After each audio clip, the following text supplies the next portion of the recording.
এবার যে আমাকে যেতে হবে মুখুজ্জেমশাই, অনেক দিন হয়ে গেল। আবার পথ ডাকছে। পরিব্রাজকের এক জায়গায় বেশি দিন থাকতে নেই, তাতে আসক্তি জন্মায়। এই যে আপনার সঙ্গে আমার পরিচয়, বন্ধুত্ব, এই পর্যন্তই ভালো। এর চেয়ে বেশি গভীরতা হলে তা বন্ধন হয়ে পায়ে জড়িয়ে যাবে। রাগ করবেন না। জীবনে কিছু কিছু ব্যাপার আছে যা রূঢ় হলেও সত্যি।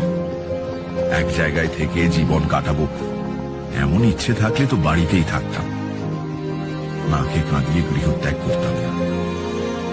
ভালোবাসা, বন্ধুত্ব, প্রীতির সম্পর্ক এসব খুব ভালো জিনিস, কিন্তু যে মোহ আবরণ মহত্তর সত্য থেকে আমাদের আড়াল করে রেখেছে, তার থেকে মুক্তি পেতে হলে যতই কষ্ট হোক পথে বেরিয়ে পড়তে হবে।